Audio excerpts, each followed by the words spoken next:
రాజ్యసభలో ఆపరేషన్ సింధూర్పై చర్చ నడుస్తుంది. సభలో ఏఐసీసీ అధ్యక్షుడు ఖర్గే మాట్లాడుతున్నారు. ప్రస్తుతం ఆ లైవ్ చూద్దాం.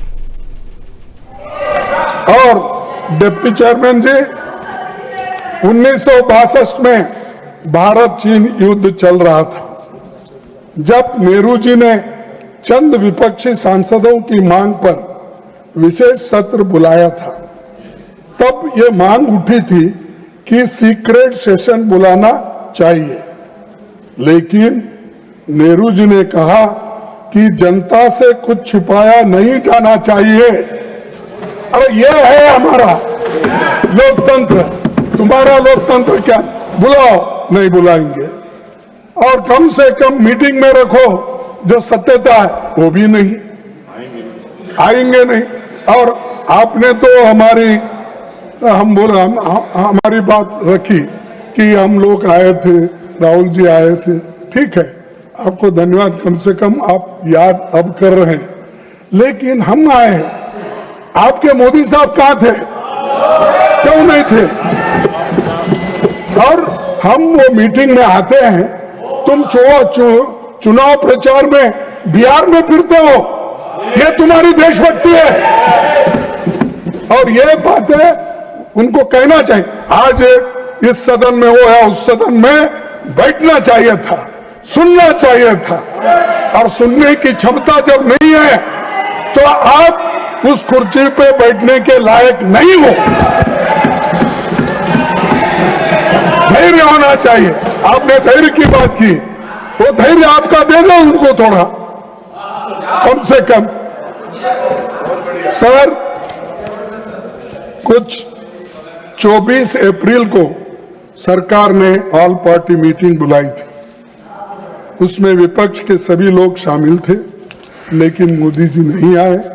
वो सऊदी अरेबिया से चुनावी रैली करने के लिए सीधा बिहार चले गए। क्या प्रधानमंत्री की राष्ट्रीय सुरक्षा के प्रति यही गंभीरता है? मैं पूछता हूं। और आपने कुछ पढ़ा किस काम के लिए? और मैं सुना, मैं अब उनका नाम नहीं लेना चाहता हूं, सदन के बाहर गए हैं, उन्होंने बोला एक काम के लिए गए थे, इतना उनको पैसा देना था, मदद करना था। अरे भाई, वो तो कल भी कर सकते थे। हमारी मीटिंग क्यों फिक्स की है? उनके बगैर तो आप नहीं करते। जब आपने देश की रक्षा महत्व है, क्या आपकी वहां जाकर पार्टी का प्रचार करना महत्व है? ये मुझे बोलिए।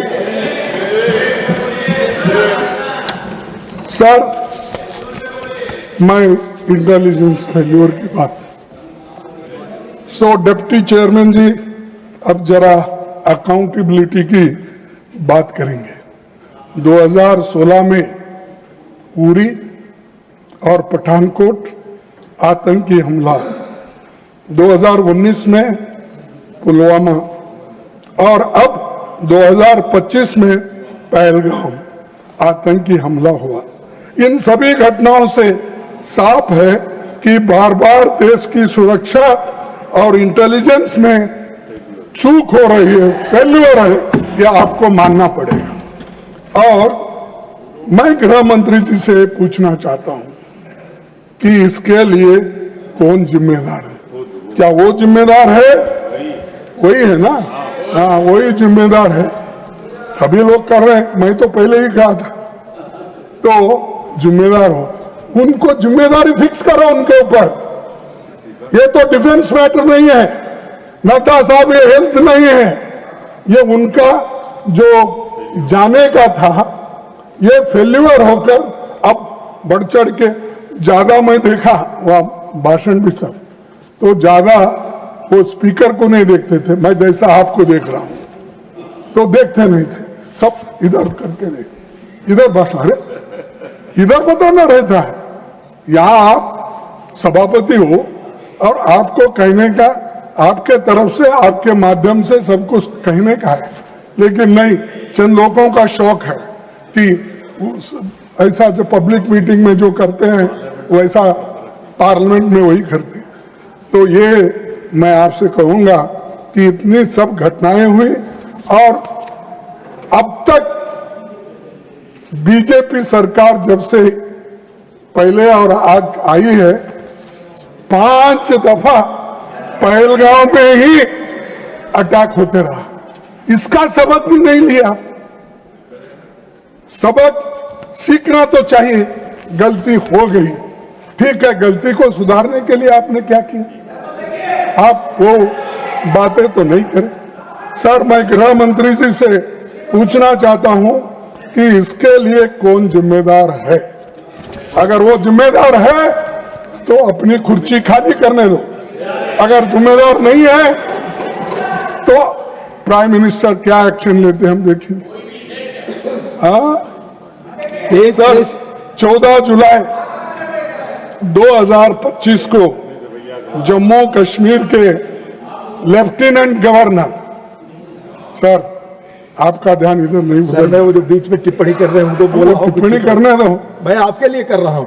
नहीं, मेरे लिए तो मेरा बात ही नहीं सुने। मैं सुने 14 जुलाई 2025 को जम्मू कश्मीर के एलजी मनोज सिन्हा ने खुद माना कि Pahalgam terror attack was undoubtedly security failure. ये मेरा नहीं, ये है उनका, ये रिकॉर्ड में है, ये है। उन्होंने कहा Pahalgam was a security lapse. What happened in Pahalgam was very unfortunate. Innocent people were brutally killed. I take full responsibility for the incident, which was undoubtedly a security lapse. A security lapse है, इसका जिम्मेदारी home minister लेना चाहिए, not the LG. और ये उनको छिपाने के लिए, उनकी गलती छुपाने के लिए, क्योंकि सब डरते हैं नंबर 1 और 2 को, जरा नंबर 3 को जरा थोड़ा जोश है, लेकिन 1 और 2 में तो डर जाते हैं सभी लोग। इसीलिए पाप बेचारा उन्होंने लिया ये जिम्मेदारी, उन्होंने लिया जिम्मेदारी, तो वो हम मेरी गलती है बोले उन्होंने। तो ये और एक बार पढ़ता हूं, Pahalgam was a security lapse. What happened in Pahalgam was a very unfortunate. Innocent peoples were brutally killed. I take all responsibility for the incident, which was undoubtedly a security failure. Yes, lieutenant governor Manoj साहब का statement है। तो इसीलिए ये जिम्मेदारी home minister लेना चाहिए, अमित शाह साहब लेना चाहिए। आप जरा उनको बताइए कम से कम। और हमको ये कहते हैं कि कांग्रेस ने वो किया। अरे छोड़ो भाई, कितने दिन कांग्रेस उसके नाम पे कितने दिन जिंदा रहना चाहते हैं, उसी गोली पे जिंदा रहना चाहते हैं। आपका कुछ बताओ ना, काम किए सो। अरे हम तो पाकिस्तान के 2 टुकड़े करके इंदिरा गांधी जी ने आजादी दिलाई, बांग्लादेश को आजादी दिलाई। तुम तो अरे आप तो सुनो, आप तो पहाड़ खोद के चुहे निकालने वाले। सर ये लोग पहाड़ खोद के चुहा निकालने वाले लोग हैं, तो हम लड़ने वाले लोग हैं, और लड़ते लड़ते देश को बचाए और जान भी दिए हमारे लोग। ये है हमारी पार्टी और हम। सर, मैं दूसरी बात, अगर एलजी ने माना कि ये सिक्योरिटी फेल्योर था, तो अकाउंटेबिलिटी कब तय होगी? बड़ा भारी सवाल। क्या उन्होंने ये बयान गृह मंत्री जी को बचाने के लिए किया, या गृह मंत्री जी ने उसको ये बात कहने के लिए कहा? ये आप ही बता सकते हैं, हम नहीं। 100 दिनों से आतंकवादी न्याय के कटघरे से फरार थे। यदि आतंकवादी पूंछ, गगनगिर और गुलमर्ग के हमले में भी शामिल थे। अभी बताया गया कि तीनों आतंकवादी मारे गए, 3 अब बाकी के जितने भी है उसका हिसाब आप ही दे सकते हैं। हमारे को जो मीडिया से मिलता है या लोगों से मिलता है वही हमारे पास इंफॉर्मेशन होता है। तो अगर 3 मारे गए तो बाकी के किधर गए, कहाँ हैं, कहाँ फंसे हैं, कहाँ छुपे हैं, उसको ढूंढ निकालो ना। ढूंढ निकाल के ऐसा बताओ कि हम ढूंढ निकाले, ये 3 को तो हमने खत्म कर दिया और बाकी के 6-7 लोग जो भी हैं उनको भी ढूंढ निकाल के हम उसका पीछा करेंगे। तो ये मास्टरमाइंड के बारे में कल कहा था, आज इसके बारे में कहा। सर, मैं और एक चीज आपसे कहना चाहूंगा।